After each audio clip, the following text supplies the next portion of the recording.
Hello, ladies and gentlemen. Feixiao is coming out. I just want to put out this video of any pros and cons that I have noticed that you may want to hear before you want to pull her. Who is Feixiao? In the most bare bones description, Feixiao is a wind follow-up DPS that does a lot of follow-ups, and her ultimate is similar to Acheron, where she wants characters to just attack. And the more attacks that your other characters can do, the faster her ultimate charges. So this leads to a very unique team structure that we haven't seen much before because it wasn't so viable, of having multiple follow-ups on the team, even to a point where you could just have 3 hunt characters and a sustain like a Venturine to support them, which has its own advantages, and it also has a very unique disadvantage that we have seen from other characters that create their own team archetype. So before that, first let's talk about her advantages. She has a very beneficial team overlap. It's the same thing with Acheron, where Acheron takes up units that would not necessarily be in a team because they are more niche. Like for example, Acheron uses Pela and Gunaifen, who usually will not be used because they're not as strong as Harmony units, but under her wing, they are very viable to the point that she can clear with just those two. And because you only use Pela and Gunaifen, your other slot could be freed with your actual OP Harmony. The second benefit of bringing Feixiao is that she has high toughness damage. This is a very good thing since a lot of enemies would have very crippling mechanics if you don't break them or if you don't attack them. And her last advantage is she has frequent damage ticks. This is a thing that you see a lot to endgame players very much appreciating. When you overkill damage, like for example, the enemy has 100k HP left and you do 200k damage, you essentially lose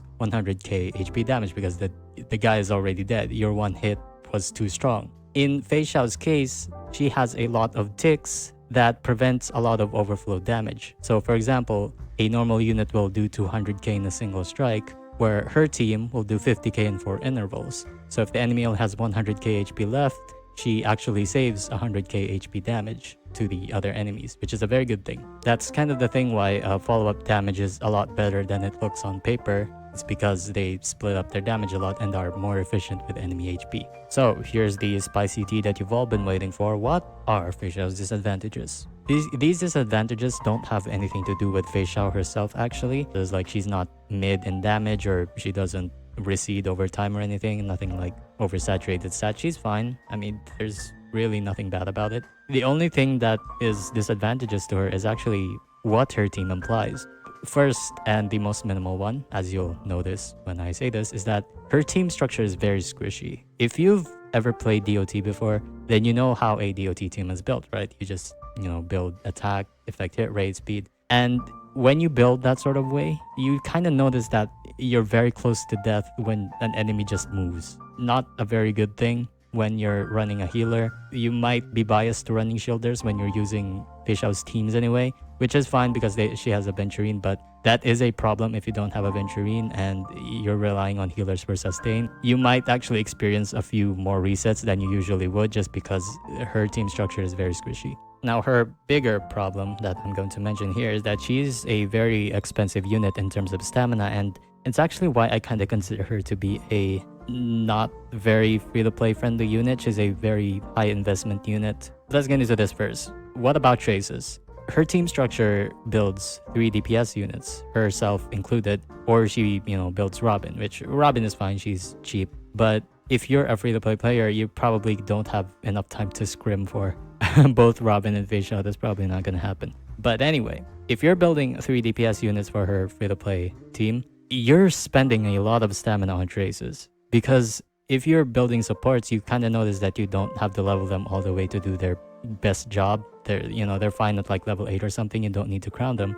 But for DPS units, you actually might want to do that. And they have more relevant traces than supports generally do, because supports even skip out on defense traces if they can. But any minor attack trace for a DPS unit is enough for you to consider actually spending a lot more than you might have in a hypercarry archetype, for example. Like if you compare it to an Acheron setup has a Pela and Gunaifen as their free-to-play best. Feixiao has Moz and March 7th as their best, which you can see the other team just fishes for main stats while the other team fishes for crit, and it's not and it's just not very cheap. The other concern that I have in connection to her being free to play accessible is that she probably has a light cone situation going on. By that I mean, if you're someone that doesn't have a lot of light cones, you just may not be able to run her team because okay, you get Stellar Cruise, and that's a very good light cone. You have River Phillips of Spring, which none of her teammates would actually want to run, but I guess if it works, then yeah.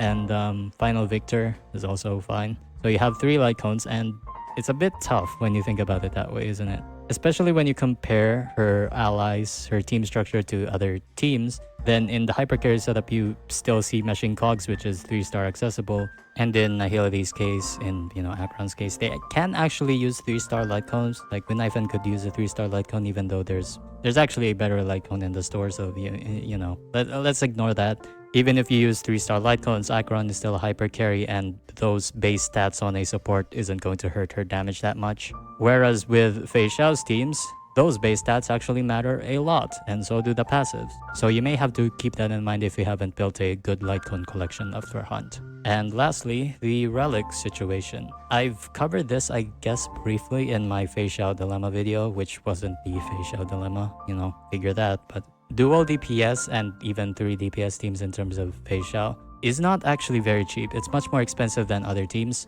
because you're building 2 to 3 characters with crit, whereas with other teams, you usually just build them with defense or HP main stats and not give that big of a damn about substats. Which, if you're someone that, is a free-to-play and don't use refreshing that much, can be an actual problem. It's a lot because of how hard crit is to build, because you can't just say, okay, I have 3 rolls on this piece, it's good. No, you also have to balance it to be a good crit ratio, and a piece that is good in a vacuum may not actually be good for your build. Compared to, let's say, DOT, maximizing your attack isn't as bad, but they do have speed and EHR requirements. And compared to Hypercarry, it's not even a fair comparison. Hypercarry only builds 1 unit with crit, and the other units basically just get speed substats, and that's all. And I feel like that's going to be what Feixiao players, the free-to-play players or newbies that want to run Feixiao are going to think, and what they're going to be trapped by.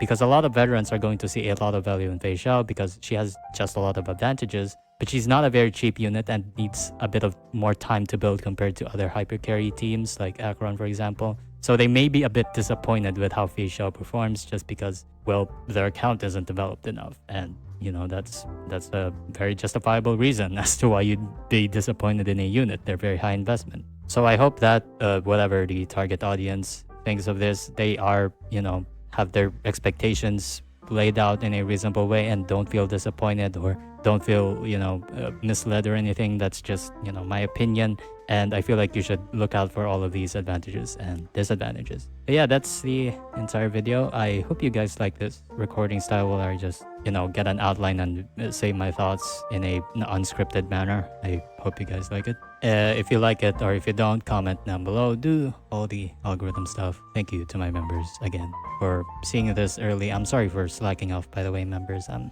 a bit in a tumultuous time today, but yeah, do all the other stuff. I've said that before, and I'll see you later in the week. Bye bye.